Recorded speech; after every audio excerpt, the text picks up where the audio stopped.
Bonjour tout le monde, j'espère que vous avez la forme. Aujourd'hui, on va parler des réseaux sociaux. Ah ouais, tu nous prends pour des yeux qui n'y connaissent rien, c'est ça? Non mais, t'as rien compris. Avec ses 23 000 abonnés TikTok, il va nous apprendre à avoir une énorme communauté. Avec plein de fans. Et gagner des milliers d'euros. Non mais oh, vous allez vous calmer là, hein. On va pas du tout faire un atelier pour ça, parce que, en fait, tout ça, on n'en a rien à faire. On fait pas ça pour la gloire des hommes, on fait ça pour la gloire de Dieu. Ah bah ça y est, tu ressors ton blabla chrétien là, pour faire bien. Alors non, pas du tout, mais Jésus nous a dit, allez annoncer la bonne nouvelle à toute la création. Et Internet est un terrain d'évangélisation extraordinaire, les réseaux sociaux étant l'outil le plus à la mode en ce moment. Mais c'est bien connu, quand un truc est utilisé par tous, on risque de foncer à toute vitesse et de se prendre un mur. Ou se laisser embarquer dans des pratiques pas très... catholiques. Pas très orthodoxe. Protestant, va. Non, mais en tant que chrétien, on plonge dans la parole de Dieu pour essayer de discerner sa volonté. Et Je vois rien d'écrit sur Facebook dans ton bouquin. non, et tu verras, il n'y a rien noté non plus sur la télé, la voiture, mais les réseaux sociaux occupent une place importante dans la vie de certains. Pour beaucoup, ce sont des outils d'information, de communication, de partage. Et pour un chrétien, c'est aussi un terrain missionnaire. Vous vous rendez compte, on peut communiquer avec n'importe qui sur Terre en une fraction de seconde. C'est quand même bien plus rapide qu'un pigeon voyageur, même un pigeon très rapide. Donc, dans cette vidéo, je ne vous dirai pas comment faire pour utiliser tel ou tel réseau social, mais on verra plutôt ce que peut nous dire Dieu dans sa parole et, évidemment, voir quelques pièges et quelques pistes de bonnes pratiques pour que nos prises de parole servent le royaume de Dieu. Si Paul vivait à notre époque, est-ce qu'il aurait une chaîne TikTok? Et Jésus, aurait-il utilisé la parabole du youtubeur? Le royaume de Dieu est semblable à un youtubeur qui publiait fidèlement ses vidéos. Il n'eut qu'un abonné.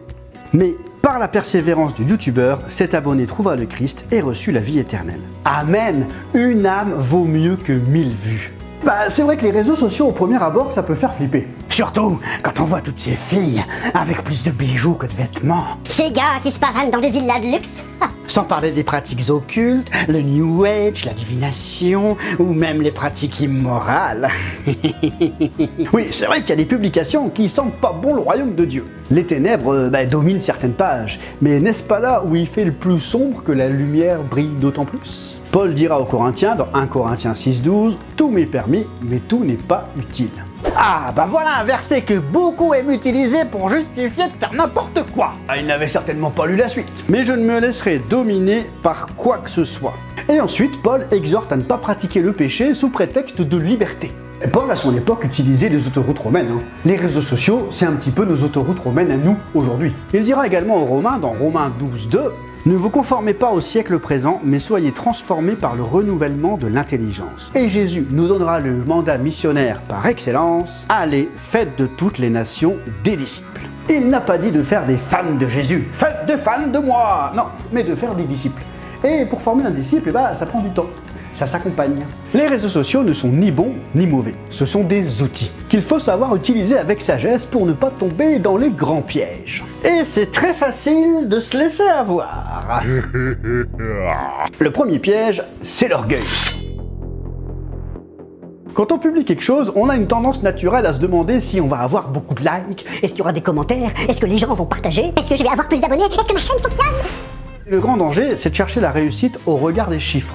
Et non pas au regard de Christ. Ma chaîne YouTube compte 2700 abonnés, c'est encore une petite chaîne. Mais plusieurs personnes ont déjà donné leur vie à Christ. Et certains chrétiens qui ont été blessés, qui ont quitté leur assemblée et se sont retrouvés seuls pendant un temps, ont, en partie grâce à la chaîne, parce que c'est le Seigneur qui fait tout, ils ont retrouvé un chemin vers une communion fraternelle.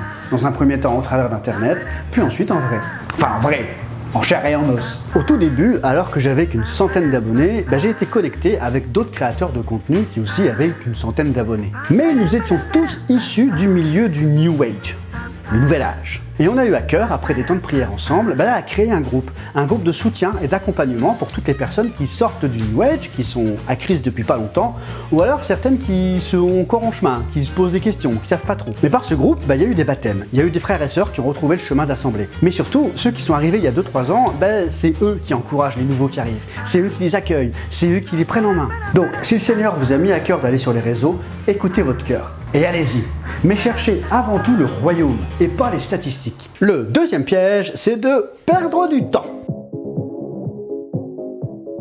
On dit qu'on n'a plus le temps de prier, qu'on n'a plus le temps de lire la parole, qu'on n'a plus le temps de louer le Seigneur ou de participer à des réunions de communion fraternelle, mais sans se rendre compte, on peut vite passer 1 heure à regarder des vidéos de chats sur les réseaux sociaux. L'ennemi te vole ton temps. Il faut donc veiller et mettre un chrono si besoin parce que on se laisse vite endormir. Le 3e piège. Ah, je vais vite, je suis désolé, mais 10 minutes, c'est très court. Ah, tu vois, t'es faible. Qu'est-ce que tu réponds à ça? Ah, je te vois venir. Le 3e piège, les polémiques. Qu'est-ce que tu réponds à ça? Combien de fois j'ai vu des chrétiens se battre dans la section commentaires avec toutes ces dénominations là. Mais moi ça me fait bien marrer de vous voir vous écharper là, sans pitié. Il est où votre amour? On a le droit de pas être d'accord, de pas avoir la même opinion, la même lecture d'un passage. Mais plutôt que d'aller insulter le frère ou la sœur, contactez-le en privé. En se querellant sur les réseaux comme des chiffonniers, on donne quel témoignage à l'extérieur? Ceux qui ne sont pas dans le corps de Christ. Oh bah perso, voir des gens qui adorent le même Dieu, mais qui font que se disputer, moi ça me donne pas envie. Évite les discussions inutiles, dira Paul à Tite dans Tite 3,9. Discuter, ça peut être utile, se disputer, ça n'a jamais gagné une âme. Au contraire, ça éloigne, ça divise. Surtout que ces disputes, elles sont bien souvent motivées par l'orgueil. C'est moi qui ai raison, et t'as intérêt à avoir tort. Non, c'est moi qui ai raison, et toi t'as intérêt à avoir tort. Et puis, le 4e piège, c'est la comparaison. Sur Instagram, tout le monde a une vie parfaite pendant que toi tu manges des pâtes dans ton canapé. Et d'autres ont des messages ultra percutants qui publient 3 fois par jour alors que toi t'as du mal et tu galères à faire une publication par semaine. Celui qui poste 3 fois par jour, il est peut-être au chômage. Ou alors c'est son métier de créer du contenu sur internet. Alors que toi, t'as 5 enfants, t'as un emploi à temps plein. Dieu nous a équipés avec des talents, avec des compétences. Encore une fois, ce ne sont pas les chiffres qui comptent, mais comment Dieu peut t'utiliser pour aller toucher les cœurs. Et pour ça, il y a quelques petites questions à se poser. Est-ce que ça édifie? Est-ce que ça glorifie Christ? Vous savez, même sans prononcer le nom de Jésus, il y a des publications qui proclament la grandeur du royaume de Dieu. Et ensuite, est-ce que je suis à l'aise quand on me parle de mes publications? Puis donc, finalement, il faut vraiment mettre des limites pour ne pas tomber dans l'addiction. Vous savez, ma chaîne YouTube me prenait beaucoup de temps. Il y a pas mal de montages, il y a des personnages, il y a des lieux, il y a des décors, il y a des montages, il y a plein de trucs. Ça prend du temps. Et l'année dernière, le Seigneur m'a conduit à tout stopper, à prendre un temps de pause, parce que je ne consacrais plus suffisamment de temps à ma famille ou à mon église locale. J'avais pour habitude de publier le vendredi et je me disais mais si je publie pas vendredi, qu'est-ce que vont penser mes abonnés? Ils attendent ma vidéo! Pouce en l'air! Et c'est tout, d'écoutin. Jusqu'à ce que je réalise qu'en fait les personnes qui ont vraiment besoin de moi, elles sont juste à côté de moi. Et c'est là, auprès d'eux, que le Seigneur m'appelait à ce moment-là. Être sincère. Soyez vous-même. Ah, parce que t'es toi-même, toi, avec tous tes personnages là. Ouais, tu joues la comédie, on dirait un sketch, c'est pas du tout chrétien ça, c'est du mensonge. Et justement, j'ai fait 25 ans de théâtre, j'ai appris à écrire des sketchs. Et c'est comme ça que le Seigneur m'utilise, avec les talents qu'il m'a donnés. Non, alors non, je suis pas dans la... Je suis pas curé. Je suis pas catho non plus. Moi, je suis chez les syndicalistes. Les protestants. Et sur les réseaux, vous avez plein de manières de proclamer le royaume. En vidéo, vous avez la manière Alain Audercé, où vous êtes juste face à la caméra et puis vous parlez de manière naturelle avec quelqu'un d'autre. In Lucem, qui elle écrit des paroles de chants de louange et les fait chanter avec l'intelligence artificielle. Ministère des Affaires éternelles, qui se filme avec une caméra sur l'épaule pour aller évangéliser dans la rue. Ou alors So Andy, qui a plus d'1 million d'abonnés, qui elle faisait des vidéos de bricolage, qui a donné sa vie à Christ et qui depuis continue à faire des vidéos de bricolage comme elle le faisait avant, sauf que de temps en temps, elle a des petites vidéos de témoignages, son baptême, sa conversion. Et avec son 1 million d'abonnés, elle touche 1 million de personnes. Mais vous avez aussi toutes les publications fixes, sur Instagram, sur Facebook. Des publications avec de la réflexion, une remarque sur ce qui se passe en ce moment dans le monde. Ou alors sur WhatsApp avec des groupes de prière, des groupes de soutien, des groupes d'encouragement. Enfin bref, vous avez des tas de manières de vous lancer pour impacter. L'important, c'est d'être vous. Et ne surtout pas essayer de ressembler à quelqu'un d'autre. À part Jésus, évidemment. Si vous voulez pas poster vous-même quelque chose, il est aussi possible d'encourager un frère ou une sœur. Avec un pouce en l'air. Pouce en l'air! Mettre un commentaire, un encouragement, quelque chose qui permet de garder le cap. Parce que parfois, il y a des moments où, quand on crée du contenu régulièrement, on est découragé. Et on se dit, mais pourquoi je fais tout ça? Je vois rien. Et là, boum, il y a un commentaire qui arrive. Ah, c'est extraordinaire, ça m'a beaucoup aidé, ou ça m'a édifié, ou alors, oui, je t'encourage frère, ou je t'encourage sœur, continue. Ces commentaires-là, à l'air de rien, ils font du bien, Seigneur. T'as raison. C'est là que tu m'as appelé, j'y vais. Et puis, il est aussi possible de répondre à des publications qu'on n'aime pas du tout. Y aller avec douceur, sagesse, mais fermeté.